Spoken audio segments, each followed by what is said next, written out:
Hey there and welcome to No Recipe Required. Hope you're doing well. Tonight I'm going to do a halibut dish for you. It's one of my favorite fish. It really tastes, it's got a nice clean flavor to it, good firm fish, and really easy to come by as well. What I'm going to do, just saute it off very simply. Salt and pepper is the only seasoning, but we're going to finish it with a bit of a citrus butter, and then we're going to serve it on a bed of kind of a succotash type mix of vegetables. We're going to have some corn in there, a little bit of potato, I'm sure some other things we'll dig out of the fridge. Let's go ahead and get started. Okay, for our fish tonight, I'm going to show you how to make a compound butter using citrus. We're essentially going to turn this into a citrus butter. And I've got here probably 2 tablespoons of butter that I just took out of the fridge about an hour ago. Let it soften up a little bit. And to make a compound butter, citrus compound butter, it's super easy. We're going to use the zest of 3 fruits. We've got a little bit of lemon, a little bit of orange, and a little bit of lime. And I'm not really going to do too much. That was maybe a fifth of the lime. We'll do a fifth of the lemon, about equal parts on each fruit. And having a zester like this really helps. You could use the fine side of a box grater. You really just want to make sure you get that outside layer of skin, none of the white on the inside. And then let me add that last bit of orange zest in there. And then just with a fork, kind of mash everything together and let it come together in a uniform, nice consistency. And then you can take this, obviously if you're using it tonight, you can make it, or the same day, you can make it a few hours ahead of time and just put it in the fridge. Okay, we're actually going to start our fish dish, our halibut, with a little bit of sauteed mushrooms. And I'm going to cook these first because they are actually going to take the longest to cook. And this is also, the mushrooms are going to be the only thing really that we cook separately. So we've just got a little bit of olive oil there, some salt, some pepper, and just like we would saute any mushrooms down, I'm going to let these go. And not touch them too much, just kind of cook them over medium-high heat until they've given up almost all their moisture and are fully cooked down. So along with our halibut, I'm also going to do some potatoes. And I've got just new potatoes here cut into maybe 3/4 inch dice in room temperature water. I just put them on the flame, and I'm going to get them cooked to where they're just tender. Obviously bring up the heat of the water to a boil, and then turn it down to just a nice little simmer. Eventually we're going to drain them off, and we're going to add this to the rest of our ingredients when we create the broth for our fish. Okay, so let's go ahead and get started on our fish. And actually, the first thing we're going to do for our fish is the sauce for the fish, not the fish itself. I've got just a little pan here. I like to use a high-sided pan because we're going to end up using a fair amount of broth here to create the sauce. And then I'm going to add my carrots, onion, and celery. Now you may notice, I'll show you real quick, that you see how finely I've chopped the carrots and onions. Really nicely diced, or nicely finely diced. I've got a clove of garlic in there as well. Ooh, jumping on me. I'm going to turn the heat to kind of medium-high. Season it with salt and pepper. And I'm going to let these just kind of cook down. The onions will become translucent. And the carrot will just start to become a little bit tender. Once that happens, we'll come back, we'll start adding the other ingredients. Okay, it's been 4 or 5 minutes. My onion is just starting to become translucent. And like I said, those carrots and celery are starting to soften up. I've got some corn here, and I'm going to put in about half an ear's worth, maybe a little bit more than half an ear's worth, along with just a little pinch of herb de Provence. You can use almost any kind of herbs you want in here. That happens to what I have and what I like. I think it's going to be quite tasty.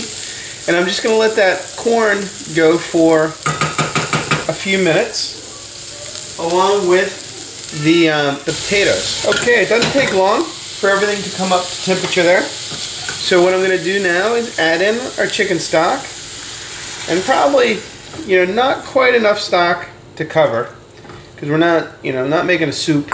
This is just going to be a sauce, and I'm going to let that chicken stock come up to a boil and reduce by about half. Now's a good time. I just put my pan on for the halibut. Halibut will probably take 5 minutes, 6 minutes. So I'm gonna start that halibut in once this really starts boiling. Okay, so while my vegetables are cooking down and we got that chicken stock reducing, we're gonna go ahead and cook our halibut fillets. I've got my pan. It's been on the heat for a couple minutes now. You want to get it good and hot. That was a little glug of olive oil there, and I've got two fillets here, about 6-ounce portions. We're not too hungry tonight, but obviously portion it accordingly to your desire. When you lay the fish in, you can start near you and just lay down away.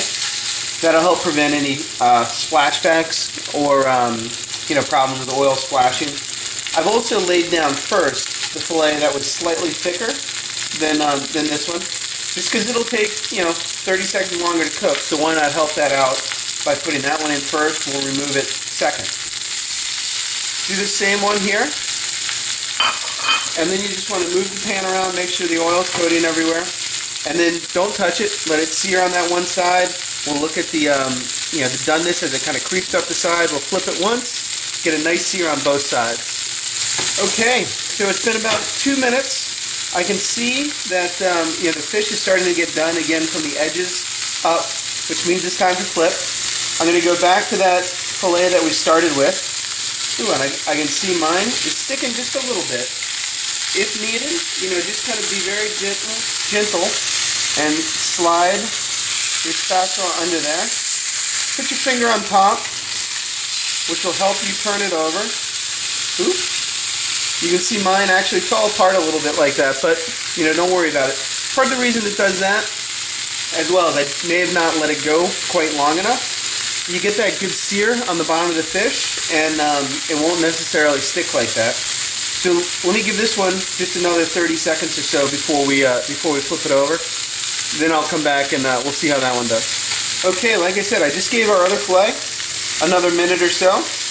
And let's see how this guy does. A little better, but he's still sticking a little bit as well, which frankly happens. But we'll show you how to fix that again. Helps if you hold the top, flip it over, lay that fillet down, and they're going to be cooked in just another 45 seconds or so. Okay, so our fish is done now. These are my fillets. They stuck horribly to the pan. You can see kind of broke up a little bit, but it happens. Not going to be a big deal. We'll show you how to fix it. I'm just going to pull them off of the pan now. Again, helps if you use your other hand to help guide it off. Let me slide that spatula under there. I'm going to set them aside to just cool for a minute while we cook the rest of our sauce. Okay, so our chicken stock is well reduced. We're just going to finish the sauce with a pat of butter. Maybe a tablespoon worth, and that's going to add a little bit of richness. We'll turn off the heat, give that just a nice little stir in, give the sauce a little taste. Could use a touch of salt and pepper, but we're good. Let's go ahead and serve it up. Oh, I can't believe it. I almost forgot. We have mushrooms. These are the mushrooms that I sauteed off earlier. Should have added them, 30 seconds ago, but not going to be a big deal. There's going to be plenty of heat in the sauce, in the potatoes, everything in there to heat those mushrooms up. No problem at all. Okay, let's go ahead and serve our fish up. We've got our nice sauce here that we're going to lay down in the middle of our plate. Now I happen to be using a bit of a, this is actually a pasta bowl, high sides with a sauce like this. I kind of like doing that. And then we can grab one of our pieces of fish. Now again, these are the ones that kind of broke up on us, but that is okay. You just want to kind of do the best you can to get them over to the fish, or over to the plate. You can maybe patch it up a little bit, but really what we're going to do is take a little bit of our butter. anytime you get a presentation side like that that kind of messes up a little bit, then just take, you know, a little sauce or a little bit of your garnish, and just throw that right on top. And there we've got our halibut with roasted vegetables. I'll see you next time on No Recipe Required.